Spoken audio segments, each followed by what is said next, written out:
45 tarifs, Monsieur Mété. Lorsque ce projet d'évolution des tarifs municipaux a été présenté en réunion de majorité, le groupe Montreuil Insoumis s'y est fermement opposé et cela avait, rappelez-vous, soulevé un débat houleux entre nous. Pour expliquer notre position, j'avais alors pris un exemple qui me semblait alors plutôt parlant. Dans la proposition qui était faite alors, le tarif d'une sortie à la journée en Île-de-France organisée par nos centres sociaux pour une famille avec 2 enfants passait de 5 € cette année à 18 € l'an prochain, soit une augmentation de 260%, quels que soient les revenus de la famille ou sa situation sociale. Nous avons été le seul groupe, rejoint par le collègue Romain Delaunay, à nous y opposer, et nous avons visiblement eu raison de le faire, puisque le tarif de ces sorties a finalement été gelé dans la version présentée à notre Assemblée ce soir. C'est donc une victoire pour les parents et les enfants concernés qui n'auront pas à se priver de ces sorties ou à multiplier par plus de 3 le prix à payer pour y participer. Nous nous en félicitons. Pour autant, d'autres augmentations tarifaires ont été maintenues, et y compris pour les plus précaires lorsque ces tarifs sont ajustés en fonction du quotient familial. C'est le cas par exemple de la restauration scolaire, où cette année encore, vous proposez d'augmenter le prix du repas pour les plus en difficulté. Cela n'est pas acceptable, d'autant que le dernier point d'information sur les finances de la ville montre que notre situation budgétaire est relativement confortable. Ainsi, rien ne justifie de faire payer encore un peu plus les Montreuilloises et les Montreuillois les plus fragilisés pour accéder aux services publics locaux et notamment à celui de la cantine. Malgré l'avancée que nous avons obtenue sur les sorties à la journée, nous restons donc opposés à ces augmentations tarifaires et voterons donc contre ces délibérations. Là aussi, à chaque fois qu'on vote sur les tarifs, d'habitude, je préparais même des amendements pour essayer de faire geler une partie et puis ensuite de geler pour les tranches les plus basses du quotient familial. Bon, je me suis dit que de toute façon, comme ils étaient rejetés à chaque fois, je voterai contre l'ensemble de la délibération.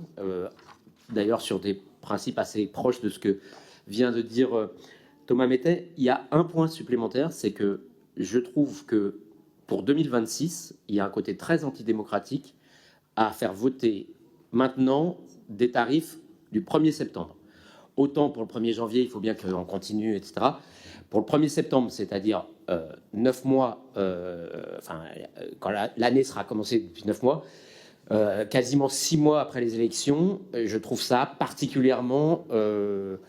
ça manque d'esprit démocratique. Et dans ce cas-là, pourquoi vous dites que vous laissez le budget être voté par la prochaine municipalité et en même temps vous votez des tarifs, etc. Donc c'est assez étrange. Comme j'ai été cité, juste pour dire quand même que moi je me satisfais de ces grilles de tarification qui simplifient l'ensemble des tarifs proposés par les centres sociaux avec une convergence et une lisibilité pour l'ensemble des Montreuilloises et des Montreuillois qui participent à ces activités, et que des propositions d'ailleurs de remise en gratuité de certaines activités, notamment les activités de prévention, étaient prévues là alors. Mon collègue Thomas Métet effectivement parle des sorties.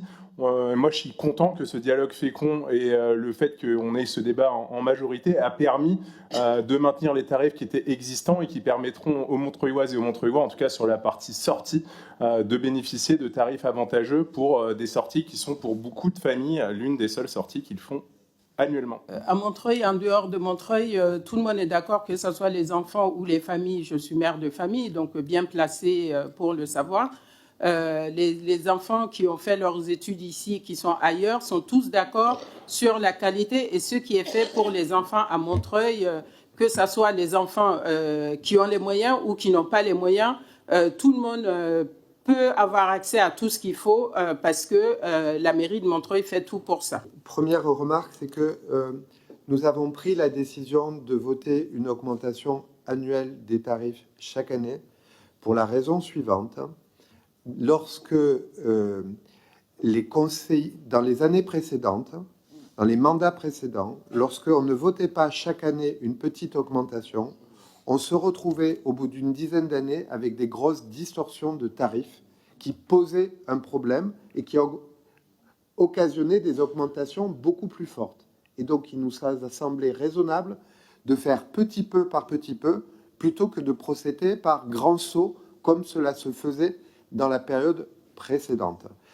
La deuxième remarque que je veux faire, notamment à l'attention de notre collègue Pierre Cerne, il y a eu un effort de collecte de l'ensemble des tarifs qui permet désormais que plutôt que les voter petit bout par petit bout, on les vote dans un document d'ensemble qui permet du coup au conseil municipal d'accéder à la totalité des tarifs. Et donc, s'agissant de la question démocratique, cela permettra donc au prochain conseil municipal élu, à celui que les électrices et les électeurs auront décidé de confier la responsabilité de notre municipalité, de voter, si la nouvelle Assemblée le souhaite, une inflexion de ces tarifs, une augmentation, un maintien sans difficulté. Le travail, d'une certaine manière, est prêt. Et puis, dire que, après avoir obtenu des votes quasiment unanimes durant l'ensemble du mandat, je comprends qu'à la veille d'une échéance électorale, nous ayons des votes parfois un peu différents. C'est le jeu. Il y a un amendement qui a été mis sur table, vous l'avez vu, sur les marchés forains. La version initiale, c'était une augmentation de 12% des tarifs des places sur les marchés forains, sachant que, de mémoire, mais je parle sous le contrôle de Philippe Lamarche, la demande qui était faite dans le document qu'on a vu en commission, c'était 19, c'est ça, ouais.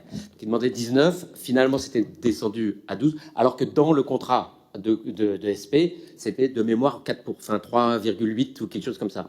Donc ça me paraît quand même très bien qu'on revienne effectivement à quelque chose de beaucoup, enfin qui ressemble beaucoup plus à ce qui était convenu dans le contrat de DSP, sachant qu'en plus, c'est pas comme si on était ravis de leur boulot et que on pourrait presque penser qu'ils reçoivent un peu plus ou nettement plus que ce qu'ils écrivent dans leur rapport financier. On en était tous un peu convaincus et que, vu l'opacité des comptes qu'ils nous fournissent, leur accorder comme ça une augmentation de leurs recettes était peut-être quand même un peu cavalier et que ils nous prennent.